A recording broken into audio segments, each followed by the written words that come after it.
ایک دن جنگ ختم ہو جائیں گی اور سب سیاستدان آپس میں ہاتھ ملا لیں گے۔ بوڑھی ماں اپنے مرے ہوئے بچے کا انتظار کرتے رہیں گی۔ یتیم ہو چکے بچے اپنے والدین کی واپسی کا انتظار کرتے رہیں گے۔ میں نہیں جانتا کہ میری دھرتی کس نے بیچی، میں بس اتنا جانتا ہوں کہ اس کی قیمت کس نے چکائی۔ یہ جملے ہیں مڈل ایسٹ کے مشہور شاعر محمود درویش کے۔ میں حضور محمود درویش کی لا حاصل اور بے مطلب محبت کی ادھوری کہانی لے کر۔ محمود درویش 1941 میں مغرب کے جلیل کے قصبے البروا میں پیدا ہوئے۔ وہ سلیم اور حوریہ درویش کی دوسری اولاد تھے اور ایک زمیندار خاندان سے تعلق رکھتے تھے۔ ان کی والدہ پڑھی لکھی تو نہ تھی، مگر ان کے دادا نے ہی بچپن میں انہیں پڑھنا لکھنا سکھایا۔ یوں علم و ادب سے ان کی ابتدائی وابستگی قائم ہوئی اور یہی وابستگی بعد میں انہیں فلسطین کی آواز بنا کر دنیا کو انہیں انٹروڈیوس کروایا۔ نکبہ کے ہنگامہ خیز ایام میں اسرائیلی افواج نے ان کے گاؤں پر قبضہ کر لیا، جس کے باعث ان کے خاندان کو ہجرت کر کے لبنان جانا پڑا۔ ابتدا میں وہ جزین میں رہے، پھر دموع منتقل ہو گئے۔ پھر بعد میں اسرائیلی فوج نے ان کے آبائی گاؤں کو مکمل طور پر مسمار کر دیا کہ اس کے باعث دوبارہ اپنی سرزمین پر واپس لوٹ کر نہ آئے اور نئے قائم ہونے والی یہودی ریاست کے اندر اپنے گھروں تک رسائی نہ پا سکے۔ 1 سال بعد درویش کا خاندان واپس عکا کے علاقے میں آ گیا اور دیر الاسد میں سکونت اختیار کی۔ محمود درویش نے کفر یاسف ہائی اسکول میں تعلیم حاصل کی اور بعد میں حیفا منتقل ہو گئے۔ اگرچہ 1952 کے اسرائیلی قانون شہریت کے تحت وہاں کے فلسطینی عربوں کو شہریت دی گئی تھی، لیکن محمود درویش اور ان کے خاندان کو اس حق سے محروم رکھا گیا اور انہیں شہریوں کی بجائے محض رہائشی کا درجہ دیا گیا۔ محمود درویش کی زندگی میں ایک ایسا باب بھی آیا جب محبت نے سرحدوں اور شناختوں کی تمام دیواریں چند لمحوں کے لیے گرا دی۔ فلسطین کے اس عظیم شاعر کا دل ایک یہودی لڑکی پر آ گیا۔ پھر اس کی قلم سے ایسے دلاویز اور پراثر نظمیں جنم لینے لگی جو بعد میں محبت کی علامت بن گئی۔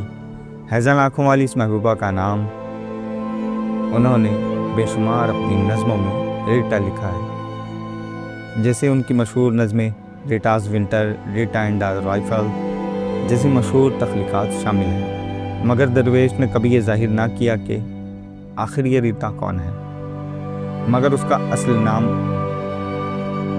ان کے فنکارانہ مصالحت کے تحت پوشیدہ رکھا۔ 40 برس تک جاری رہنے والی تجسس اور قیاس آرائیوں کے باوجود بالآخر حقیقت سامنے آ گئی۔ ہدایت کارہ ابتشام مرعانہ کی فلم سجل انا عربی میں اس عورت نے خود دنیا کے سامنے آ کر اپنی شناخت ظاہر کی۔ درویش کی نظموں کی ریٹا، وہ ریٹا در حقیقت ایک یہودی لڑکی تھی جس کا نام تمار بن امی تھا۔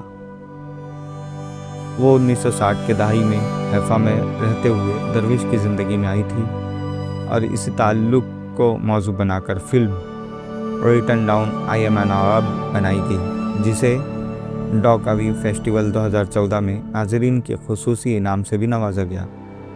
ایک تصویر میں محمود درویش اپنی یہودی محبوبہ تمار بن امی باہوں میں لیے نظر آتے ہیں، مگر یہ محبت بھی تاریخ کے بے رحم طوفان کے سامنے زیادہ دیر ٹھہر نہ سکی۔ 1967 کی جنگ اور فلسطین پر اسرائیلی قبضے نے اس کہانی کو ایک اداس انجام تک پہنچا دیا۔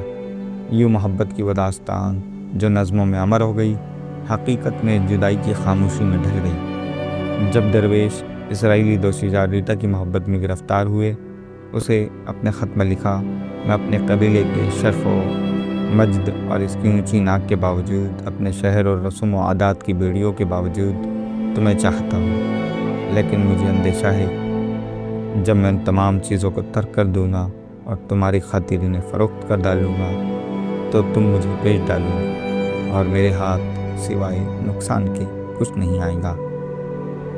اور جب محمود درویش کو معلوم ہوا کہ ریٹا IDF میں سیکرٹ ایجنٹ کے طور پر کام کرنے لگی ہے تو انہوں نے ریٹا کو خط میں لکھا، ہو سکتا ہے کہ یہ تمہارے لیے اہمیت کا حامل نہ ہو، لیکن یہ میرا دل تھا۔ ایک واقعہ اور بھی بیان کیا جاتا ہے کہ جب درویش جیل میں تھے تو ریٹن سے ملنے آئی۔ جیل کے افسر نے اس سے پوچھا، تم کون ہو اور یہاں کیا کرنے آئی؟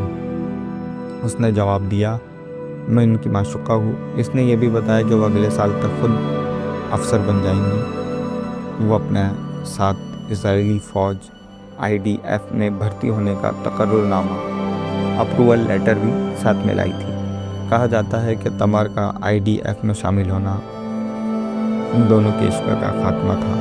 بعد میں درویش نے لکھا مجھے ایسا محسوس ہوا جیسے ایک بار پھر میرے ملک پر کسی اور نے قبضہ کر لیا۔ بعد میں یہ قیاس آرائیہ بھی ہوئی کہ درویش نے عشق سے زیادہ اپنی حب الوطنی کو ترجیح دی۔ اپنی سرزمین کے لیے اس نے تمر سے رشتہ ختم کر لیا، مگر حقیقت یہ ہے کہ درویش کے دل میں حب الوطنی اور تمر کی محبت دونوں ساتھ ساتھ زندہ رہے۔ جب بھی وہ ریٹا کے بارے میں لکھتے تو دراصل اپنے وطن کے بارے میں بھی ریٹا کی موجودگی کا بھی احساس اور جب بھی وہ اپنے وطن کے بارے میں لکھ رہے ہوتے۔ محمود درویش کا ایک قول ہے کہ جب تمہیں یہ محسوس ہو کہ تم کسی ایسے شخص کے لیے باعث پریشانی بن گئے ہو جس سے تم محبت کرتے ہو تو تھوڑا پیچھے ہٹ جاؤ، اور اگر وہ تمہیں تلاش کرے تو تم نے اس پر ظلم کیا، اور اگر نہ کرے تو خاموشی سے چلے جاؤ۔ یہ قول ہمیں محبت میں عزت نفس اور وقار کی اہمیت سکھاتا ہے۔